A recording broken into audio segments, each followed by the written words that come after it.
morning, LEGO fans. I'm Brickwise, and today I am joined by... LEGO fan. Today we're doing a review of Brick-or-treat, basically. We're doing a review of the Brick-or-treat stuff. But this isn't Brick-or-treat. We'll get to it, sweetie. So yeah, today we're going to review the experience of Brick-or-treat at LEGOLAND California Resort. I'm sure it's similar at the other LEGOLANDs across the country in Florida and in New York. But we are going to kind of review the experience a little bit so that you know what to expect if you do go there. Go ahead and say something. So, I asked someone if they have Mr. Gold, but they said no, and they said they do have Mr. Gua, and that's what they gave me. Yeah, so if you didn't know, pop badges are a thing at LEGOLAND. So you can go and ask anybody, any worker that's walking around, any shopkeeper, if they have any pop badges. But one thing that the kids like to hunt for, and some adults too, is someone called Mr. Gold. And Mr. Gold, if you find it, you get a special pop badge. There's only 10 in the park in the beginning of the day, and then they refresh them at some point in the day. I heard 3 o'clock. We were never able to find Mr. Gold, though. But we're not reviewing the park specifically. We're specifically reviewing Brick-or-treat. So this I did put out there because it is a special Halloween badge. It just says LEGOLAND, but it does have a ghost face on there. It is from this year. It has a copyright 2020. But there is a... What did you do to get this badge? So we found instruments, and we did get it, and it smelled. There's like a smell to it. Normally, badges don't have it, but that one does. Yeah, so this is 2021, so they probably had the same one last year, but you had to do a scavenger hunt in Miniland. God bless you. You had to find 5 instruments and then bring it back to their stand, and they would give you this badge. That was kind of a fun thing to do.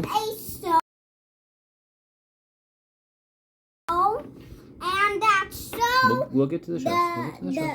Hold on. So for Brick-or-treat, it's an all-day event. You buy 1 ticket. You can get in when it starts at 10 o'clock. If you are a guest at the hotel, you can get an hour early at 9 for a couple rides being available to you. You do get a treat bag at the front, and you get one of 2 masks. You can get either a skull mask like this or a Frankenstein's monster head topper to get there. And then you also get this, which has a map of the park and where all of the festivities are. Some special names for all of the different things. A little guide here where there's treat stations and munchies and costume contests and all that. And then it has times. Hold on. And then it has times, throughout the book. So let's talk about Brick-or-treat that you know about. Go ahead. So I mean the show. Mm-hmm. So that show was good, and I'm gonna take this back. So the things we had to find were the instruments from the show. Instruments from the show, from the guys that play music. And this guy is on the show right there. Yep. So what he's talking about is there's the 4D theater, and normally it has a few different shows for like Ninjago or Mythica or Lego City. So we were at LEGOLAND for Thursday, Friday, and Saturday. The shows are only Saturdays except for this one that's on Sunday, the 30th. So here's all the dates. But overall, so Friday, actually, the 4D theater was shut down probably to switch over to this one. That show specifically for Brick-or-treat was showing every half hour, and it was pretty fun. Here's the guide for the hours on there. There was a couple scary things. My son is 5, almost 6. He got scared at a spider that was in the show, but outside of that, it wasn't too bad. So, but it does spit water at you a couple times during the show. It's 4D. So one thing, that guy got caught by the spider on the show. Mm-hmm. Oh, that's cool. Maybe we should review those guys. One of them is open. That's a secret too. Yeah, so there's a few different shows as the day goes on. Brick-or-treat officially starts at 3 o'clock. So you've got the skeleton brass band that plays a couple times. And there's the soda. You've got a costume. Zombie cheerman. Yep, you've got a costume contest a few different times. You can enter that. You'll get one of these for entering. This is a participant, and there's 3 winners per time frame. So there's 4 different. Hold on. So there's 4 different time frames, and there's 3 winners per time frame. You could actually enter at every show if you wanted to. There's a bunch of treat stations throughout, but if you've been to the Brick-or-treat thing, thank you for bringing those out. If you've been to the Halloween event at Disneyland, where they give you a whole handful of candy every time, it's not like that. They give you 2 pieces at most of the stations. One of the stations has one of these. And this. One of the stations has applesauce. So this is, but the applesauce is cinnamon. This Yeti called Cat Yeti is from the show, and also him. And Cat Yeti is at the costume contest. Yep, she was at the costume contest. And This one we got as a special prize at a trivia contest at one of the build centers. This one was from 2017. This one is the one actually from this year. It has the copyright 2022 on there. And one thing I got there. Yeah, you can show them that. So one thing I got there, and we do videos of this stuff. Minecraft Alex. Yeah, I am so excited. Minifigure trading throughout the park, and he was able to find this to trade for. That's not specifically Brick-or-treat orientated, but it's something you can do there. Talk about a couple more of these shows, and then we'll move on to something else here. And we will review the Rock and Bones Trio. We didn't see that one, but those are a couple shows for an hour long each. There's meet and greets with specific characters. Tiger Lady. That is the zombie cheersman. Yep. The Lego show. So then there's also Monster Munchies throughout. Monster Security Checkpoint was just kind of a fun little thing where the kids get scanned if they're monsters, because you can't get in unless you are. Jam Out with Lego Monster Rockers was fun. That's a meet and greet. This one's a meet and greet, but you do actually get to see the Lego monsters.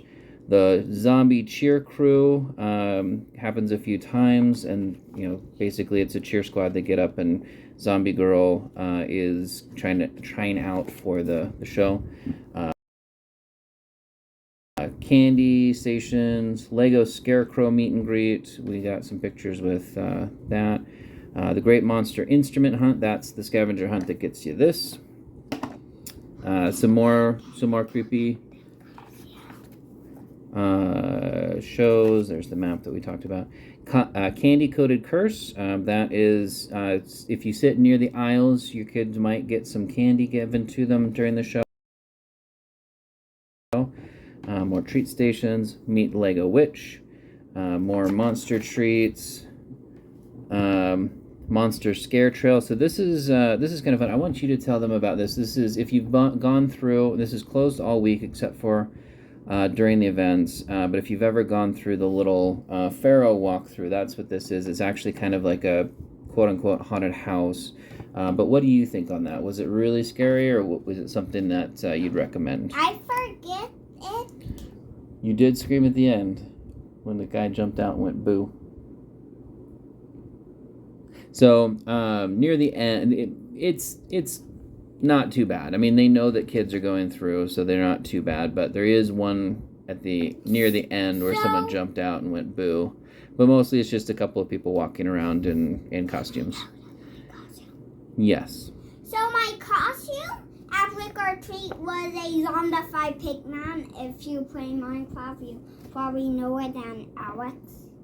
Meet and greet Lego Mummy. So there's something that Hold we're on, gonna some more treats. tell Operation Monster Squad. So this is with Wolf Guy. It's a show with Bones and Wolf Guy and a vampire. Disco Dragon. The Castle Coaster has a disco room in there. That actually happens all week. Lego builds Spider Ladies building. So you build a spider. You don't get to take the spider with you. You just build it and hand it off. And that's the costume contest again. And that's pretty much So I want to tell you something. So there is something. So that cave scene got turned a little bit monstery. There was people that were dressed up to scare you, and one part that one of the storytellers at the Castle Hotel scared me so much I screamed. Yeah. So, all right. So I'm going to talk about these real quick, and then a final recap. So first off, if when you bought your Brick-or-treat tickets, you paid the extra $15 for minifigures, these are the ones you get. You get a witch, a bat, and a scarecrow, which all of these are really neat. This bat comes with a spider, scarecrow comes with a pitchfork, and the witch comes with a blue potion. But that one. Hold on. And you pick this up at the minifigure trading cafe. It wasn't very advertised though. So when we went there, Lego fans started building these. These were $12.99. Building it because we thought that's what it was. So he was already halfway done building these by the time we figured out that you just show them your little ticket and you get that instead. So these are $12.99. We went ahead and let him get those. So I want to tell you something. So this guy that on that show we were talking about a little bit, this guy is from the show. Okay, good. Cool. Good job.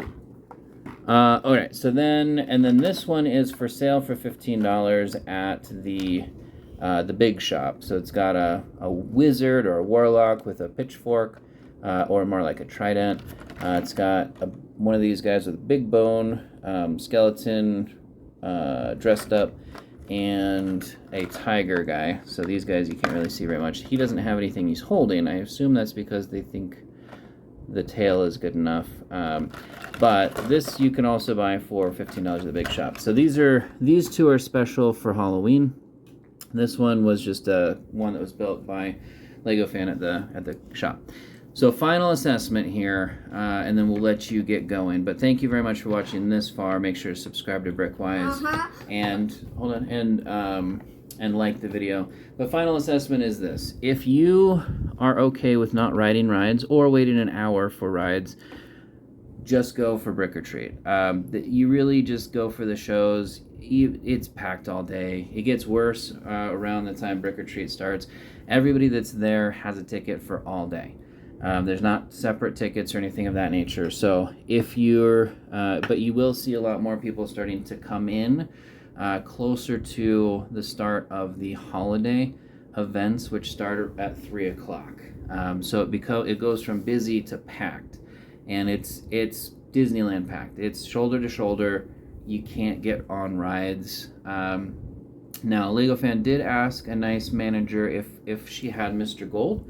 He was so polite that she gave him something. It's a pass, so you can skip way far, and if there's not like a other way, you can. It's basically a reserve and ride pass, so you could pick any ride and basically go to close to the front of the ride. So the day of, we were at the hotel. We got to go in an hour early.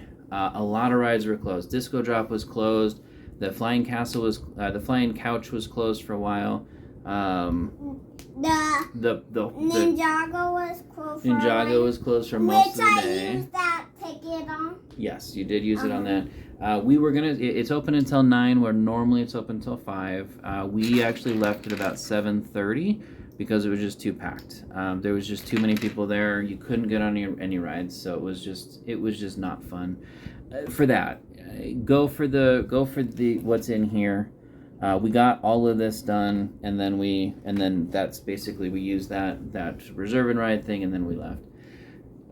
But I would recommend maybe try to do what we did Thursday. It was very slow. We got on everything. We did all the rides. Friday, it was a lot busier. We did a lot more of the build events.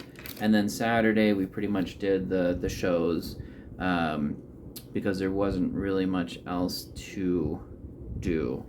I do recommend, it's a little bit more expensive, but I definitely recommend staying at the Legoland Hotel. We'll do a different video about that one at some point.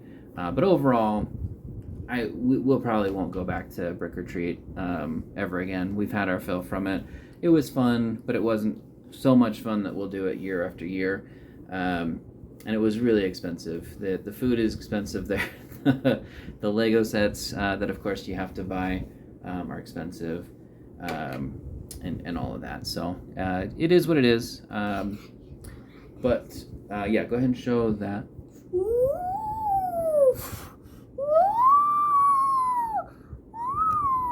That was one of the things he got as a trade as well. We brought 9 minifigures to trade throughout, and he was able to get a whole bunch of stuff. We'll do a different video about that as well at a later time.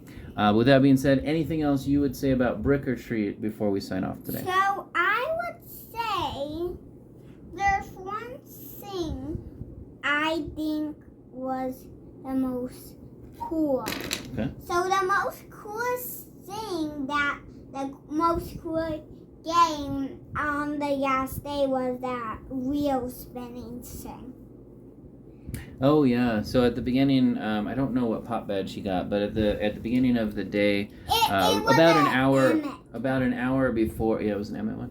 About an hour before Brick-or-treat started, they had a wheel that you spun, and it would land on different things. You could get a mystery minifigure, you could get a special pop badge, you could get a front of the line pass, a few different things with that wheel, and that was fun. You spun it, and he won an Emmett pop badge that's only available very rarely. So that was another thing that happened on Brick-or-treat. So I got millions of those Emmett pop badges. Now. All right. Well, thank you all for watching. It has been a pleasure reviewing Brick-or-treat, and I hope you have a wonderful rest of your day. Goodbye. Goodbye.